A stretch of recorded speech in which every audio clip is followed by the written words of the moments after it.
welcome back to our next panel in celebration of Goway's 55 years in business and our virtual roadshow. I am now in the moderator seat for those who watched the first panel. Moira, who was moderating, is now on our far left. Let me introduce everyone. Moira is our VP of Asia. Anthony is our VP of the South Pacific, and Sean is our VP of the Americas. So we'll get right into it. I'm going to throw the first question to Sean. Sean's probably one of our newer members of the team here. Just on that note, Moira, you've been with Goway for how long? 18 years. Anthony? 21. 21. I'm coming up to, well, I'm in my 20th now. And Sean? I'll be a year this month. Oh, look at that. Look at the baby. Got to start somewhere. Yeah. So we've seen growth here at Goway through our 55 years in business, not the full 55, of course, but a good chunk of it. Sean's come to us somewhat recently. So on that note, Sean, have you noticed from where you were before professionally to where you are now with Goway, any trends that have either affected or you're seeing with Goway or where you were before when it comes to over-tourism around the world? Because more and more people are traveling. I've heard complaints of Europe particularly being just crazy busy in the high season. But from the Americas point of view or in general, like what's your opinion or observations on over-tourism? So we've certainly seen changes in seasonality for folks looking to visit a place that they figure is going to be busy, and maybe they don't want to be in Europe for July, August, the peak of the travel season, and suddenly September is now our most popular departure month. That was not the case pre-COVID, and so even within regions like Europe, we're seeing people change the date of their departure so that they can find a time when maybe sites will be less crowded, less busy. I think there's a weather component to that trend as well. Folks are seeing that it can get quite warm in certain hotspots in Europe, especially in the south in Europe, whether it's Greece, Italy. Folks want to travel in the fall or in the spring to get away from those warmest months. We've also seen growth in some regions, say in the north of Europe, where folks are figuring with a warming climate and potentially it's a spot that they're not going to see nearly as many tourists. Maybe this is the time to go to Denmark. Maybe this is the time to go see Sweden, to see Norway. So a couple of maybe changes, not just to your departure date, but where it is you're looking to travel to in Europe. I think just in general, over-tourism it's going to impact any type of traveler who's visiting a destination that's popular. But the way that our packages at Goway work, we are trying to get folks into destination for longer in a more immersive way than, say, somebody who's arriving. I think, say, Barcelona has maybe been a hot spot for this topic in recent years. Yep. If you're arriving into Barcelona at a cruise port and you're just visiting the city for 4 hours or 8 hours, there's only so far you can get away from that cruise port before you've got to embark again on that ship. And so the areas that are close to Barcelona's cruise port are probably those hot spots where people are complaining that tourists are everywhere. It's changing the structure of the city, the demographics of the city. When travelers travel to Spain with Goway, they're spending 8 days, 10 days, 12 days in Spain. They're not just visiting Barcelona. We hope they do. It's a beautiful city. But they're also going to get out of the big cities and they're going to experience the countryside. So having a more immersive, a longer multi-day package and one that's, an FIT package where you can design what it is you're looking to include versus exclude means that you can actually say to your expert, I'm looking to maybe avoid some of those areas that are being discussed in the media as places that are overrun with tourists. What should I do on my trip to Spain? And we could steer you clear of that. Yeah, I think that's a good point because Goway is primarily FIT, that you have that power to create your itinerary in general. But yeah, in consultation with a destination specialist, you can curate that itinerary to get you away from the big spots. But you will see the big spots. You want to go to Paris, you want to see the Eiffel Tower. But as you say, get further afield from the main centres and also travel off-season or even brand new opening destinations as well. I think part of the expertise on offer from our team is to know where are those places and what are those times of years when things are going to be quite busy. In Moira's region, in Japan, if you'd like to go to Kyoto during the cherry blossom season, it's going to be spectacular, but it's going to be incredibly crowded. So if somebody calls us and says, I'd like to go to Japan and I'm a little concerned about crowds, that should be part of what our Japan expert team is going to be sort of selling to you or explaining to you. It would be that idea that, this is a time of year that's beautiful but quite busy. If that's not what you're looking for your time in Japan, let's pick a different time of year. And where I've seen video recently, well, it's been up there for a while, but like things like the migration are just becoming at the crossings, at the river crossing in particular, it's just crazy busy. And that's where our expertise comes in, because there are a number of conservancies where you are able to see the crossings, but with a far lesser footprint, and because they limit the number of vehicles. And again, to Sean's point, at different times of year, the migration is a year-round phenomenon. So it doesn't necessarily mean you have to be at the Mara River on the 3rd of August. You can be down south and see where all the babies are. Again, just different aspects. Yeah. So yes, that's where our expertise comes in. Yeah, and again, that's it. The expertise knows all these variations of a theme versus what a lot of package companies will do. Will just take you to the Mara at that particular crossing, at that particular date, done deal, whereas we can get you further afield. So on that note, Anthony, Sean touched on it there about the off-season travel. Are there benefits in travelling off-season from a crowd? I think we agreed on this, but can you expand on it in regards to crowds, costs even? Is it better? Yeah, and I think choice. I think one of the challenges we've always had is people think of the best time to travel as traditionally been anywhere in the world based around weather, quote unquote, which is not necessarily the best way to do it. I mean, the peak times to travel to the South Pacific, which I specialise more in Australia and New Zealand, is January, February, March. We get a lot of people from North America who go there and realise, well, it's 100 degrees every day. It's far too hot. And it's a similar problem in the south of Europe if you go to Italy and Spain and things like that.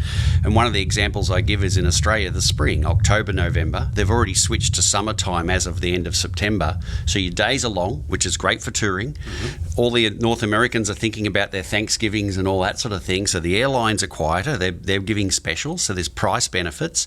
And it just means even when you're on the ground and you're doing touring and things like that, day touring, rather than the bus being full, it might be, half capacity. So the whole experience becomes really more pleasurable without the crowds. You will save a little bit.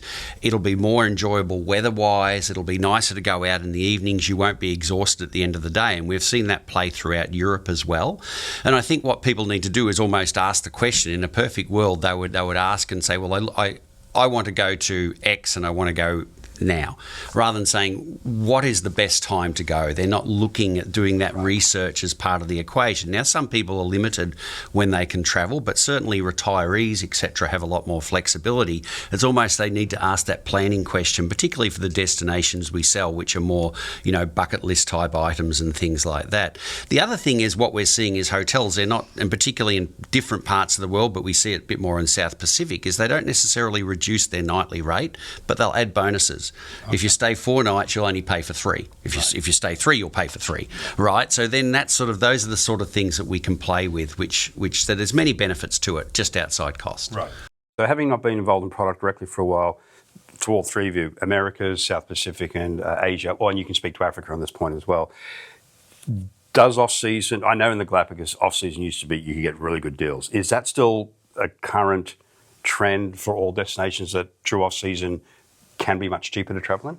Africa, Asia? So it can. I will say that the seasons are extending as people are really realizing that there is a benefit to going not in the peak season. The seasons are getting slightly more expanded. So the industry is adjusting to that demand of off-season travel. Absolutely, yeah? But there is certainly a benefit certain times of years. If you look at the Southern Africa example, in Botswana it's called the wet season or the rainy season, and the prices are significantly cheaper, but it's a beautiful time to travel. It's green, it's lush, the babies are all born. So yes, there's always a good time to travel, not necessarily the most peak time. Yeah. Is that the same with South Pacific from a cost point of view? Yeah, 100%. You'll see, particularly starts with airfares. It's simple fact is not as many people are travelling. The airlines will start to look at reducing fares to fill the seats. They're not going to do it if their planes are already booked to 80% capacity. So that is one of the benefits. It starts with the airfares, and just really with more options for hotels. It's these days they use dynamic models in a lot of hotels.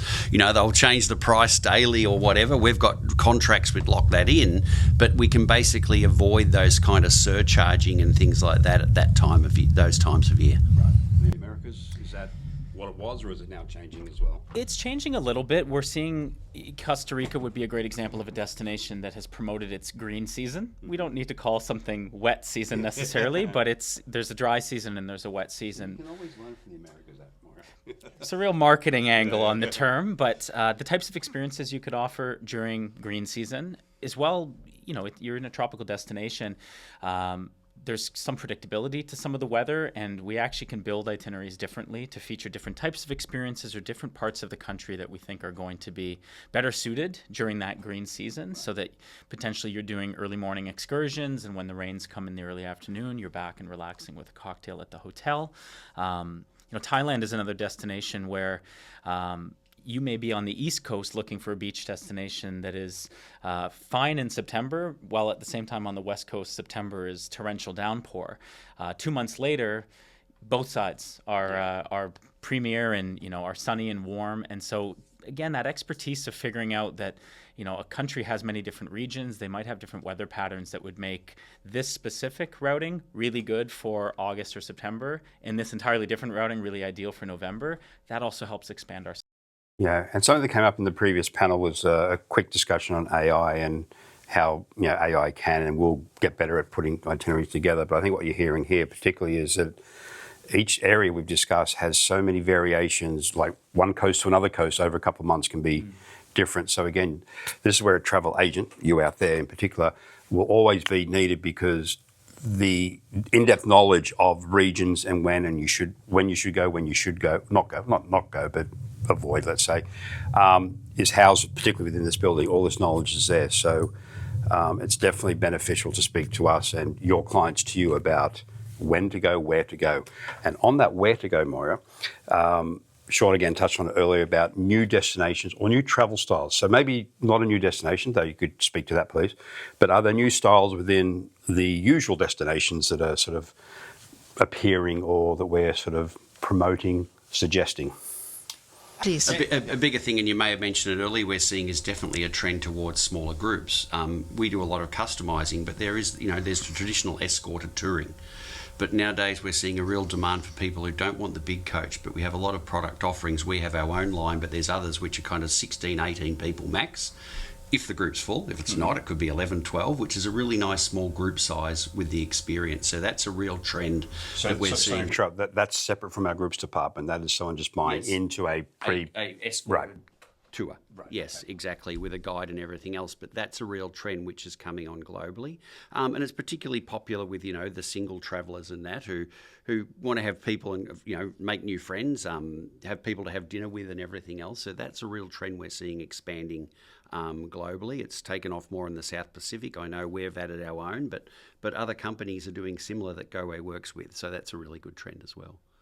Are you seeing any new destinations from the, I know one newish to us is, of course, North America. Yes. But beyond that, are there any other, again, globally, any new destinations that you could suggest to our agents and in turn their clients? Well, we've got suddenly a big uptick in interest in Latin America in general.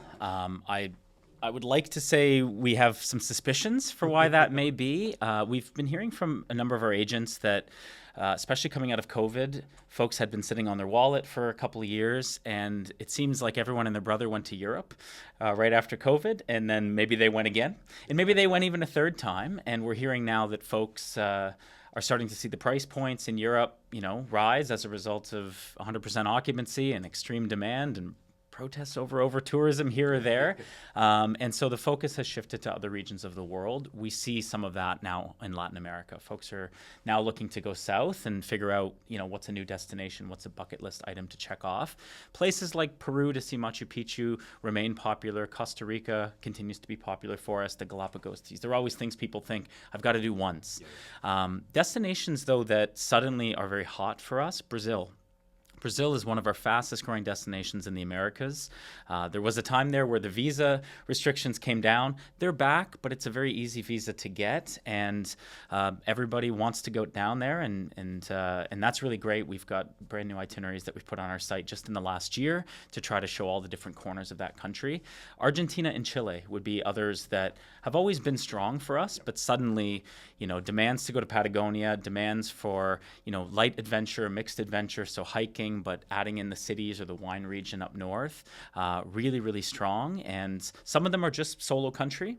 Some of them are building Argentina and Chile into longer South America-oriented trips. We're seeing retirees wanting to do 3 weeks or 4 weeks in South America and saying, I've got to get to the far south and do Patagonia as well. So those are a couple destinations we are really working hard on at the moment just to try to feed that demand. Yeah, I think it's important to realise too that when we say new destination, it doesn't have to be like a brand new country opening up to tourism for the first time, or it's been hidden away for a long time, because you mentioned it, Sean, in your assumptions, people went to Europe 2 or 3 times coming out of COVID because of its safe, easy, friendly, convenient for that matter. Now Latin America, or the Americas in general, are new in this cycle of selling and popularity. But to that point, John, what's your name again? Don. George. For example, in Japan, as Sean mentioned earlier, the really, really core periods of Tokyo, Kyoto, the Golden Route, but really we now are looking at Kyushu and Hokkaido and other areas where it's off the beaten track, but people are going back time and time again, and they're going further afield. So new destinations in the same destination. Yeah, and that's another thing that's worth pointing out, that almost any country with any company, shouldn't be, it might have to be, but it doesn't need to be a one visit destination. Peru multiple times, Japan multiple times, South Pacific. Most people just think Australia, New Zealand immediately, but you've got all the islands as well, and they're all different amongst themselves.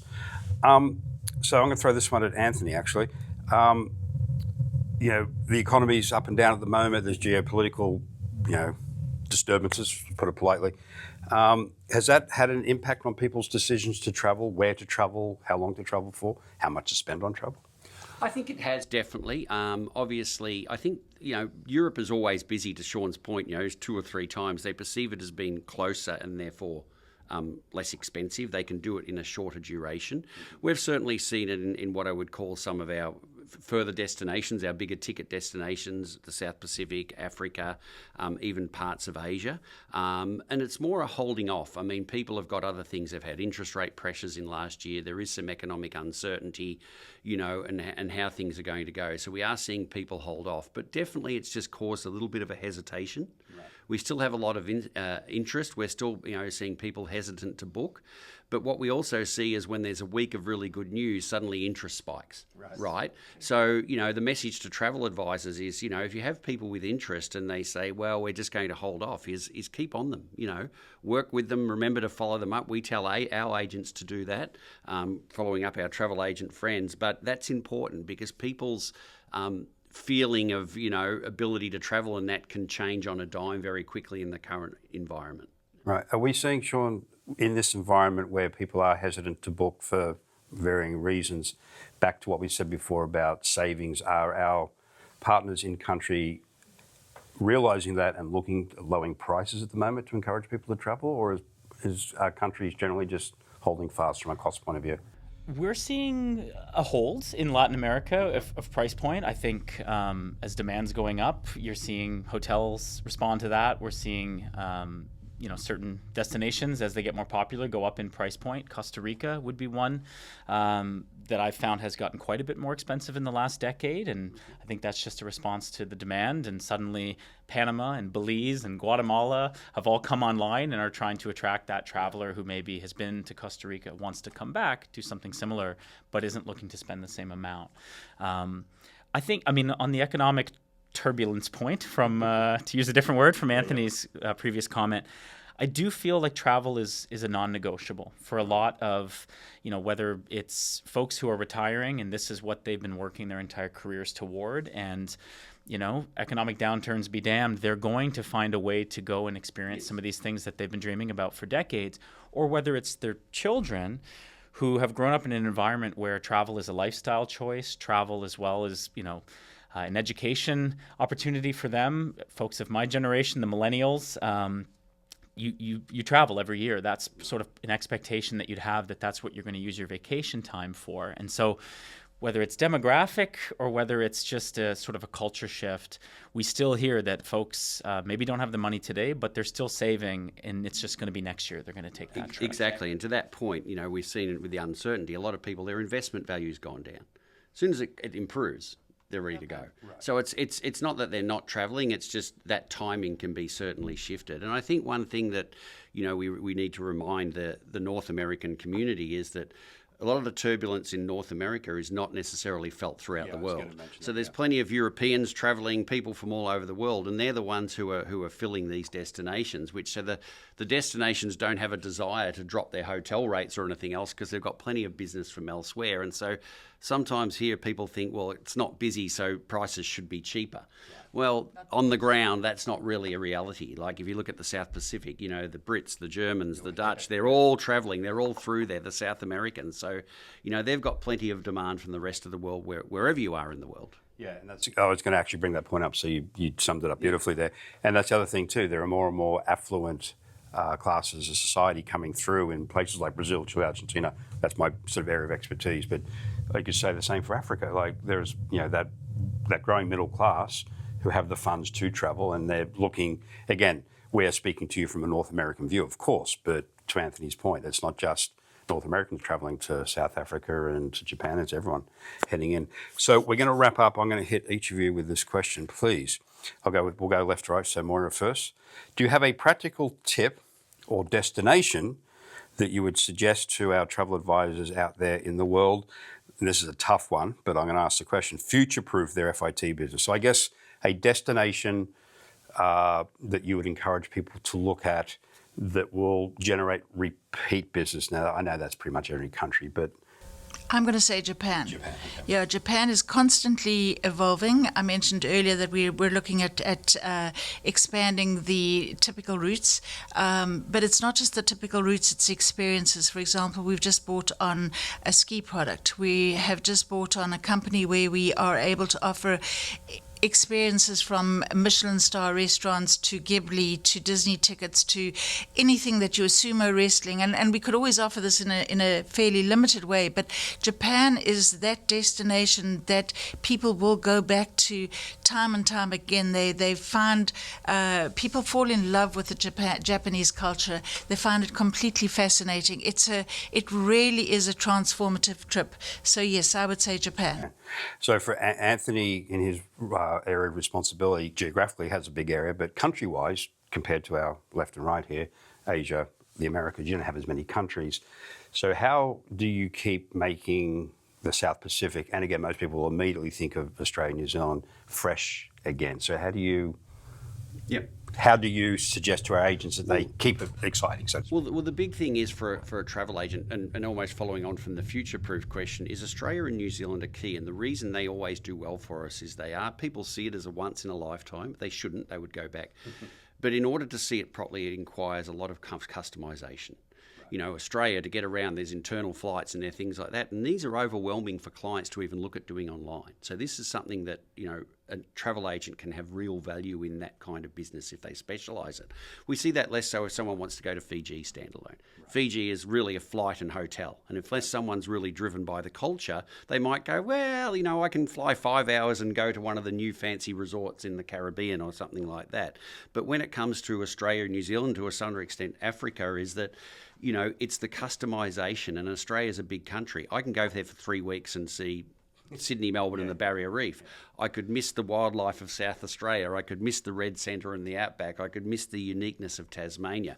And I could combine that with New Zealand. So they really become places which drive interest, and then people can plot their next journey. So really, it's like going to Europe. You go to Europe and you'll see 4 countries. Well, there's another, 15 to see. Yeah, okay. And Australia, with its diversity, has that. New Zealand has it to some extent. Africa has that to some extent. You can go to South Africa. You've had one experience in Africa, but you certainly haven't seen all of Africa. And the safari experience and everything is different in East Africa. So, and I think that's where these agents, an agent, if they focus on these kinds of areas, they're really building up somewhere where you will always have value for your clients. Yeah, I think it goes without saying that Goway, while it officially started actually in North America than the Americas, but our reputation was built in the 80s primarily on selling Australia, and it's been the backbone of this company until Europe was introduced, but still it's our prominent area of sales. So the fact that it keeps people coming back to us, I think in itself is enough to show you that if you want a future-proof destination, Australia or South Pacific in general would be one. And finally, Sean, from the Americas point of view, or Europe if you want to throw that side in as well. Yeah, whatever. You know, we're talking about the history of Goway. Let's talk about our newest region, North America. If you're looking to future-proof, I'll name a couple spots that have been incredibly popular for us in the last few months, but in the last couple of years. Alaska as a destination has really jumped out to us. First off, as a repeat destination, in particular, agents calling us and saying, I have a client who's been up to Alaska on a cruise. And they went years ago and they figured they'd check that box. And then they had a friend who'd come back and they'd flown into Anchorage and they went bear viewing in Katmai, National Park. And they went and did a glacier landing and they did a dog sledding experience. And they've gone out and seen a glacier calving into the water up close. And they didn't do any of that on their cruise ship when they went up to Alaska. And how can we have that experience? And so the repeat traveler going up to Alaska and doing it in an FIT manner, whether it's self-drive, whether it's done with touring support, has been not only a popular trip for us, but one of the trips that is most well regarded when the traveler comes home, coming back to say, oh my goodness, that's within my own country for Americans, but it exceeded my wildest expectations. I saw things that, I would have paid 3 times as much to go see, and here this was in my own backyard. So Alaska as a either first time or go back, because you only did it on the cruise ship that last time, would be one. The second would be Hawaii. I think as a destination, it's still incredibly popular for us, but the major Hawaiian islands, the 4, Oahu, Maui, the Big Island, and Kauai. Are you seeing it as a standalone destination or a stopover to and from, say, the South Pacific? We see it as both, but we have got a lot more travelers in the last 2 years doing long stays in Hawaii. So either a single island or 2 islands. Our team will recommend that if you're going to an island, each one is so different that you should select that island and spend 5, 6, 7 days on that island. If it's going to be a 12 to 14-day trip, you could do 2. But if you go and do Kauai, you may leave and realize I need to come back and do Big Island and see Volcanoes National Park. Or if you do only Oahu and miss Maui entirely, you come back again to Hawaii to do Rotahana or do the Haleakala Summit. So for us, positioning Hawaii as a multi-time trip, because yes, you did Waikiki, but that is not Hawaii. Waikiki is one thing. That's fantastic. That's a jewel of Oahu. But come back and do Kauai with us or Maui. That's really led for us to getting travelers fascinated by the destination and now saying, great, I did that island. I've got to go back. Okay, nice. So let me ask you this. As a young woman young girl in South Africa, did you do much traveling around South Africa? So when I was growing up in South Africa, because it was in the apartheid area, we weren't allowed to travel anywhere other than pretty much Mauritius, Zimbabwe, and within South Africa. We could go to London, and if we wanted to go to Europe, it was a very, very onerous visa process. So yes, so Mauritius was probably our biggest destination. And then as things eased off, then, we got to travel further. But yes, a lot of our travel was in and around the region. So Anthony, as a young person, before you got into the industry, did you travel around Australia a lot? Or did you sort of go like a lot of Aussies, like I did, the other side of the world first? For me, it was, no, I didn't. It was always the wanderlust of going far away to the other side of the world. Exactly. What happened in my exploring of Australia was that's why I'm in Canada. I met a Canadian girl who followed me out, and then the keenness was to show her Australia. And then we did a lot of travel to places I would have never probably have gone, the wilds of northwestern Australia and things like that. And then I started working in the travel industry there. So through my work, I travelled a lot. So it was not until I'd satisfied the wanderlust did I do a lot, but then I did see lots of parts of Australia and still do to this day. Yeah, which is a very typical Australian thing, which I did as well. That's why, again, you had different political circumstances, probably restrict that. As you said earlier, as the only born Canadian here, what was your exploration around Canada and the US before you got into the industry when you were younger? Did you, because a lot of Canadians will also go far before they explore their backyard. You nailed it there. I think the trend is for Canadians to go to Europe 3 times before they ever see 2 provinces over. It's a very big country. I grew up with 6 brothers and sisters, and I barely got on an airplane till I was an adult. And so my first exploration of Canada was as a teenager. I took a job driving a truck across Canada, and so I can tell you more about drive times between Toronto and Thunder Bay and Winnipeg and Vancouver than most. Right. But that was my attempt to make up for lost time and to see an incredibly beautiful country that is so incredibly diverse as you drive through the prairies and into the Rockies and into the Pacific Coast Mountains. So I probably only came into the travel industry because of those years I spent driving across Canada back and forth, and truly fell in love with exploration. So that was a question that led back to your area of responsibility at the moment, North America in particular, that a lot of, I must admit, when I thought, oh, we're going to sell North American, that's going to be difficult to sell to a North American because it's their backyard.